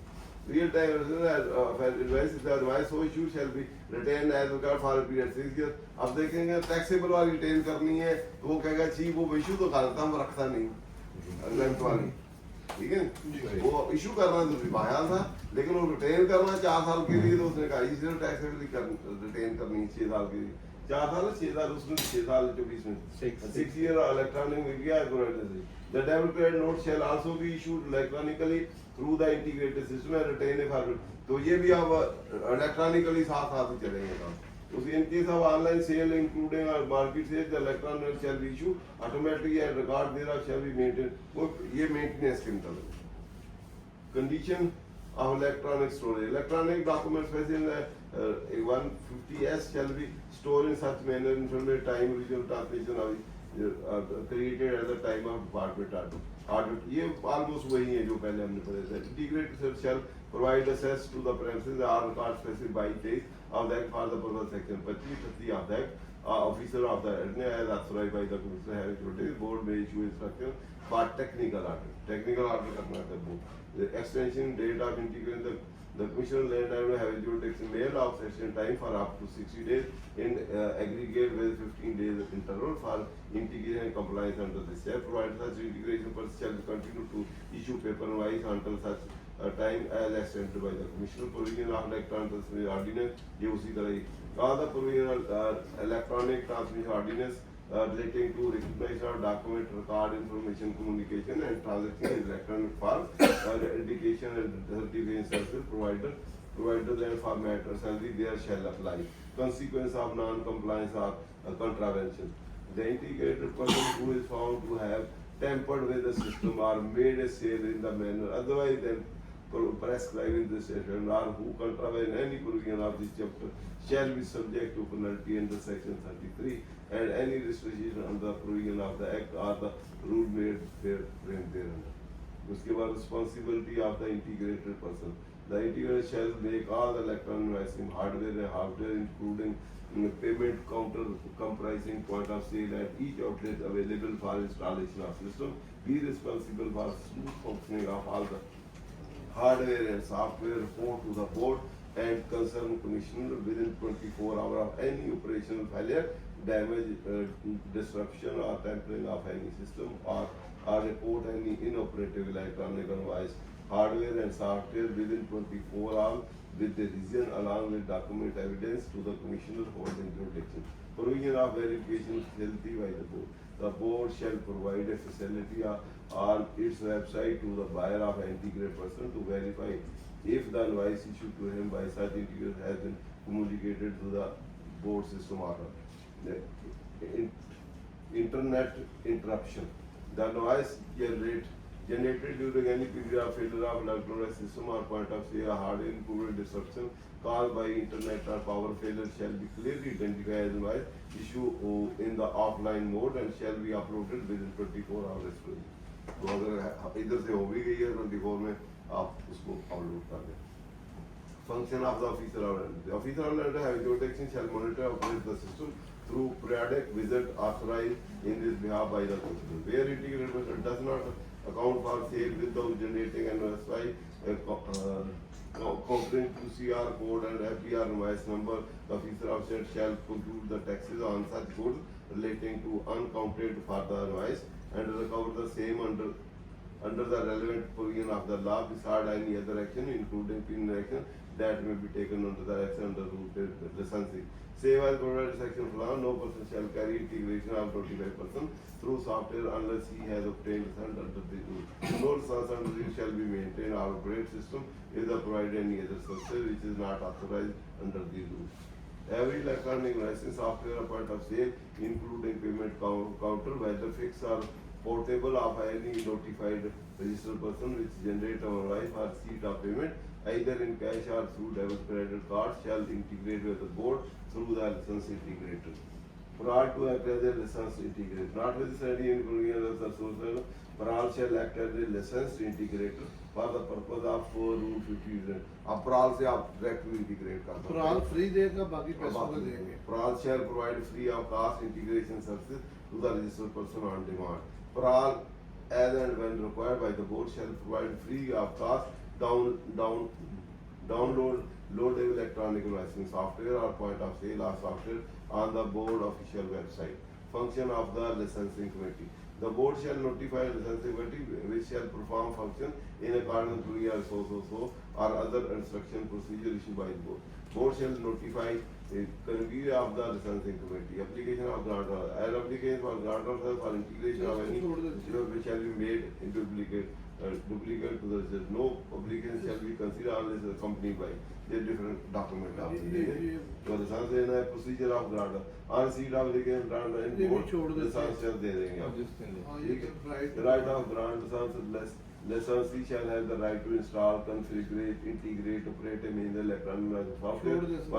जब लाइसेंस लेंगे रिन्यूअल ऑफ लाइसेंस भी करवाना है, टेक्निकल सपोर्ट भी आगे लेनी है. टेक्निकल सपोर्ट तो देखने किस पर्पस के लिए वो कोई खराबी लाइसेंसी shall responsible post deployment maintenance of system including setting of maintenance all information technology equipment खराबी होगी तो वो सारी अपग्रेड करना एडजस्ट करना ये supervision of the system procedure of cancel termination licence भी कैंसिल हो सकता है गलती करेगा वो इकट्ठे कर दी उन्होंने और सारा फी चार्जेस सारा एस्टैब्लिशमेंट ऑफ एनफोर्समेंट नेटवर्क फी जैसा the licensee shall charge fee for integration or fresh as may be specify करना है इन जनरल बोर्ड इसके रकम मुतय्यन करेगा वो मांगे नहीं मांगना वो प्रेस्क्राइब करेगा बोर्ड तो जब तक वो प्रेस्क्राइब नहीं करता तो फिर तब तक वो तो ये गैर मौसर कर देगा साथ ही हो सकता है जनरल ऑर्डर में की हो पीओ ठीक है अभी जनरल ऑर्डर है भी तो सही जी।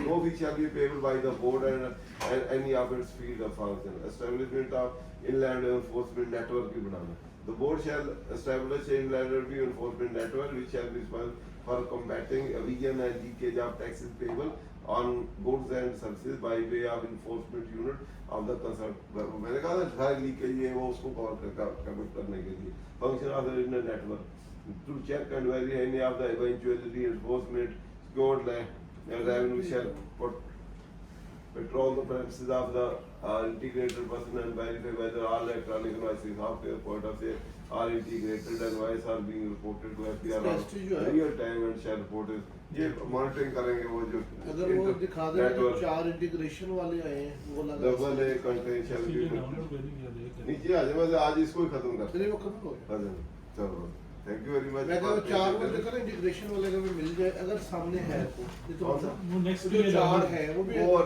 वो दूसरे जो है वो सारे टायर वन के हैं वो अगली दफा या फास्ट होने वाले हैं वो अगली दफा चार बजे जो लाइसेंस है इनके पास लाइसेंस वो है से ग्रुप में शेयर्ड आप देख लीजिएगा अच्छा सर इसमें अब नेक्स्ट शेल जो आप इस पे जरा अपने इस सारी डिस्कशन को क्लोज कर दें कि मौजूदा जो एसआरओ आया है जहाँ से हमने बात शुरू की थी ये तमाम ये- रजिस्टर्ड टैक्सपेयर्स पे एप्लीकेबल है तमाम पे एप्लीकेबल है और उनको क्लासिफाई किया है इनटू कारपोरेट और नॉन कारपोरेट ये 709 कीजिएगा जी ठीक है जी। ये कारपोरेट और नॉन कारपोरेट डिवाइड करके क्योंकि उसमें था कि पर्सन और क्लासेस ऑफ पर्सन गुड्स और क्लासेस ऑफ जी। वो FPR through by way of goods और क्लासेस ऑफ गुड्स भी कर सकता था person of class of person भी कर सकता था जी। तो उसने इंटीग्रेशन को ये जो सेल ई इनवॉइसिंग है इस सिस्टम को जी। किसने हार्डवेयर सॉफ्टवेयर इंस्टॉल करना है जी। तो हरों के लिए इस चैप्टर को पहले अमेंड किया जी। 2025 में जनवरी में तो ये सारा चैप्टर नया चैप्टर दे जी। दिया और उस चैप्टर के रूल रेगुलेशन थे वो उस वक्त अप्लीकेबल होने थे जब बोर्ड ने through notification in the official as a gazette date specify करनी थी अलॉन्ग विद पर्सन और क्लास ऑफ पर्सन या गुड्स या क्लास ऑफ तो उन्होंने पर्सन को उसमें टेक अप कर लिया उसमें पर्सन के 2 कैटेगरी की हैं पर्सन को उनका कारपोरेट और नॉन कारपोरेट कारपोरेट के लिए ये रूल उन्होंने अप्लाई कर दिया ये जो e invoicing real time software hardware और जो पॉइंट ऑफ सेल है वो सारा उन्होंने डेट दे दी है फर्स्ट डे ऑफ मई 2000 से ऑनवर्ड है और दूसरा first day of non corporate के लिए जून 2025 है सब्जेक्ट टू एक्सटेंशन जो है पावर कमीशन के बाद 60 डेज की या जो भी वो उसके और ड्यूरिंग दैट भी वो अपनी पेपर इनवॉइस करते हैं सर कारपोरेट और नॉन कारपोरेट की कोई तारीफ इनकम टैक्स ऑर्डिनेंस में दी गई है कारपोरेट के basically, कौन से होंगे नॉन कारपोरेट कौन से होंगे? कारपोरेट और नॉन कारपोरेट की डेफिनेशन कहीं दी नहीं गई जहाँ सेक्शन आपका 2 है 2 में सब सेक्शन नहीं है जो जहाँ कहीं पहले भी हमने डेफिनेशन को इंटरप्रेट किया हुआ है कि डेफिनेशन जहाँ किसी वर्ड की दी जाए तो जो सब सेक्शन 2 है 2 जो सेक्शन है उसके जो सब सेक्शन है सारे section 2 mini directory of statue है वो खुद डिफाइन करता है वर्ड लेकिन वो जो डिफाइन कर दिया जाए और जहाँ भी वो वर्ड यूज होगा उसके वही मीनिंग अनलेस अनटिल उसके मीनिंग उस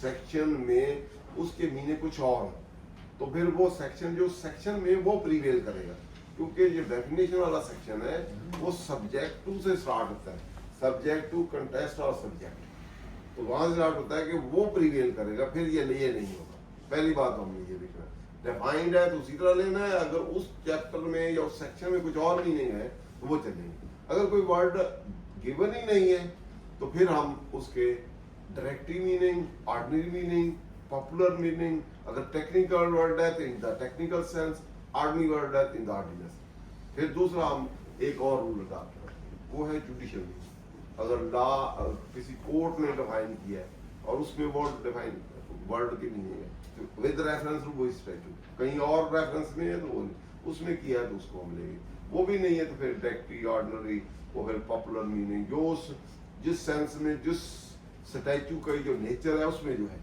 जैसे हमारा फिजिकल मैटर है इकोनॉमिक मैटर है या इस सेंस में जो इस्तेमाल होगा तो वो वाली या वेरियस डेफिनेशन है तो जो रेलेवेंट और कनेक्टेड उस फील्ड से होगी तो वो वाले होंगे। तो जनरल जो मीनिंग कारपोरेट के हैं, आप गूगल से भी देख सकते हैं। कारपोरेट एक हम कहते हैं कि वो जिसकी लीगल एंटिटी हो, जिसका परपेचुअल सेक्शन हो, सक्सेशन हो भी हमेशा के लिए लीगल पर्सन है। पर्सन की दो डेफिनेशन, एक लीगल एक नेचुरल। तो लीगल पर्सन जो है यूजुअली कारपोरेट जो कंपनी बनती है जो अपने नाम एसेट ले सकें, अपने नाम से सू हो सकें, अपने नाम सू कर सकें, तो वो वाले उसको हम कारपोरेट, जो कारपोरेट बॉडी जिसको कहते हैं, तो वो कारपोरेट सेक्टर है। तो यहाँ कंपनियां जो डिफरेंट डिफाइंड है, जो डेफिनेशन है वहाँ company, private company, small company, limited company, company की डेफिनेशन भी है। तो डेफिनेशन 80 में है।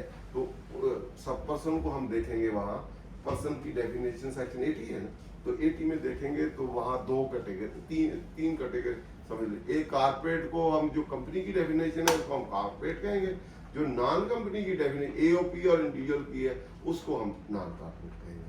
तो उसको देख लेंगे, ठीक हो गया, हाँ? वो देख लेंगे सर। कंपनी में ट्रस्ट ये वो एनपीओ वो भी शामिल है, काफी सारे शामिल है।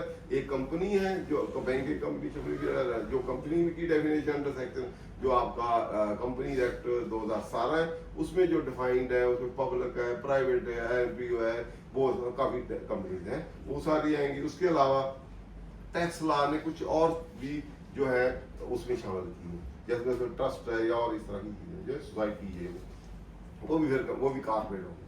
तो उसके अलावा फिर जो होंगे वो जैसे एओपी इंडिविजुअल है वो ना कारपोरेट। ठीक हो गया, थैंक यू बहुत शुक्रिया सर।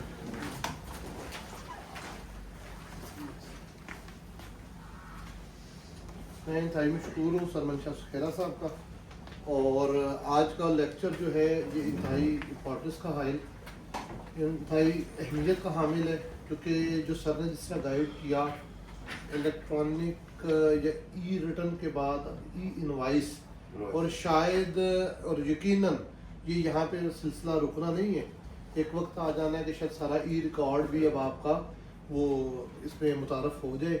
तो इसको देखना, समझना, सीखना, टाइमली इसको कंप्लाई विद करना, अच्छे क्लाइंट को अच्छी फीस के साथ डील करना, और उसके लिए सारा कुछ ये सर्विसेज देना, ये अब एक अच्छी टैक्स कंसल्टेंट फर्म के लिए इंतहाई ज़रूरी हो गया हुआ है।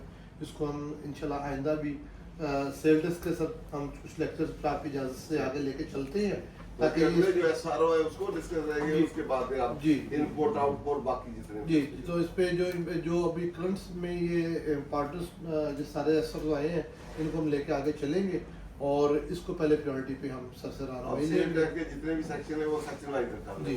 और और सेल डेस्क को खत्म कर दें। जी बिल्कुल। और मैं अब ये बस आखिर में यही है कि अभी से जो लेक्चर हुआ करेगा वो जुमा या हफ्ता, तो वो टाइम एक दिन पहले आपके पास आ जाया करेगा। तो इंशाल्लाह जो दोस्त आना चाहिए मोस्ट वेलकम, बाकी तो ऑनलाइन भी अवेलेबल है। आज के लिए इतना ही, बहुत शुक्रिया, अल्लाह हाफिज़।